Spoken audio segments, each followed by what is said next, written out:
श्री शिव महापुराण कोटिरूप संहिता खंड अध्याय 14 सोमनाथेश्वर की उत्पत्ति।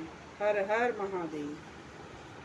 सूत जी बोले, ऋषियों, भगवान शंकर के जितने ज्योतिर्लिंग हैं उनमें मुख्य सोमनाथ जी है।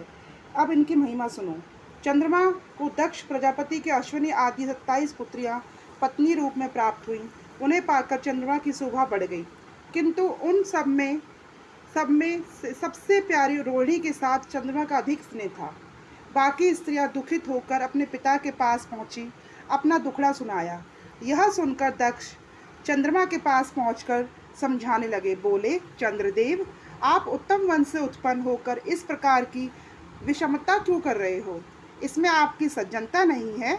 एक के साथ प्रेम तथा दूसरे के साथ प्रेम न होना, इससे तो नरक प्राप्त होता है। इतना कहकर दक्ष प्रजापति तो अपने घर चले आए, किंतु चंद्रमा ने दक्ष की बात पर ध्यान नहीं दिया। फिर वही बात लेकर कन्या अपने पिता के पास पहुंची। उन्हें दुखी देखकर व्याकुल होता हुआ दक्ष फिर चंद्रमा के पास गया और बोला, चंद्रमा, पहले मैं तुमको अत्यंत दीनता के साथ समझा बुझा गया था, किंतु आपने मेरी बात पर कुछ भी ध्यान न दिया और मेरा निरादर कर दिया। इसी कारण आप क्षीणता को प्राप्त हो जाओ। दक्ष के ऐसा कहने पर चंद्रमा क्षीण और मलिन हो गया। उसके बाद चंद्रमा ने इंद्र देवताओं को प्रेरित किया तथा तब वशिष्ठ ऋषि ने तथा देवता सभी ब्रह्मा जी के पास पहुँचे और उन्हें चंद्रमा के दुख का सब कथा सुनाया, सब वृत्तांत कह सुनाई, मतलब सारी बताई कि ऐसे ऐसे चंद्रमा के साथ हुआ है। सुनकर फिर ब्रह्मा जी बोले, देवताओं, यह चंद्रमा महादुष्ट है। यह गुरुदेव बृहस्पति की पत्नी तारा को भगाकर ले गया और फिर दैत्यों के पास पहुंच गया था। दैत्यों के साथ देवताओं का युद्ध करा दिया। श्री बृहस्पति जी तारा के लिए महादुखी थे। तारा को लौटाने के लिए मैंने चंद्रमा को बहुत समझाया। उसने कठिनता से मेरी बात स्वीकार की।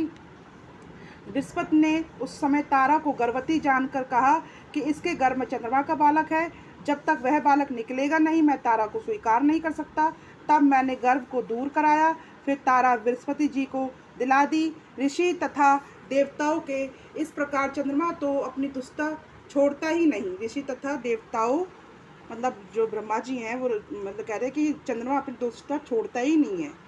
इसके लिए मुझसे कुछ मत कहो। ब्रह्मा जी बोल रहे हैं, हाँ, तुम्हारे कहने से एक उपाय बतलाता हूँ। यदि यह प्रभास नामक पवित्र तीर्थ में जाकर भगवान शंकर का पूजन करे, इस प्रकार आराधना करता हुआ महामृत्युंजय जप करे, तो संतुष्ट होकर शंकर अवश्य ही इसका मंगल करेंगे तथा इसकी क्षीणता का दुख निवृत्त होगा। ब्रह्मा जी का वचन सुनकर देवता तथा ऋषि चंद्रमा के पास आए और फिर चंद्रमा को अपने साथ लेकर प्रभास क्षेत्र में पहुँचे। तब सरस्वती आदि तीर्थों का आवाहन मृत्युंजय विधान के साथ साथ भगवान शंकर का पूजन कराया।